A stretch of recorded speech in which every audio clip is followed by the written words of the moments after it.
ప్రజాస్వామ్యంలో ప్రతి ఒక్కరికి స్వేచ్ఛగా తమ అభిప్రాయాలు చెప్పుకునే అవకాశం ఉందన్నారు హైదరాబాద్ నగర police commissioner Srinivas Reddy. Hyderabad Indira park వద్ద ధర్నా చౌక్ ను పరిశీలించారు సిపి. ధర్నా చౌక్ వద్ద నిరసనకారులు తమ నిరసనలు తెలియజేసేందుకు ఎలాంటి అభ్యంతరం లేదన్నారు సిపి.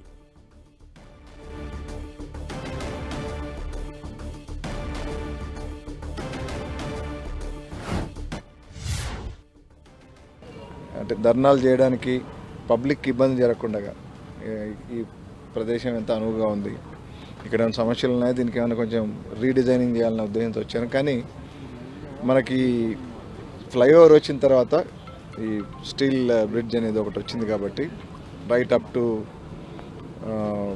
విద్యానగర్, సో కింద ఇప్పుడు రిలేటివ్లీ ట్రాఫిక్ తగ్గింది కాబట్టి పబ్లిక్కి ధర్నా చౌక్ వల్ల పబ్లిక్కి అంత ఇబ్బంది ఏం జరగదు.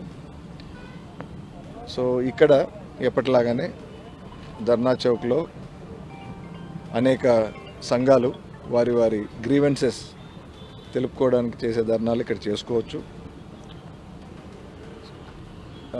ప్రజాస్వామ్యయుతంగా శాంతియుతంగా చేసే ధర్నాలన్నీ కూడా అనుమతించబడతాయి. కోర్టులో ఉన్న రిట్ పిటిషన్ కూడా అదేవిధంగా ప్రజాస్వామ్యయుతంగా శాంతియుతంగా చేసుకుంటే అబ్జెక్షన్ పెట్టాలని పని లేదన్నట్టుగా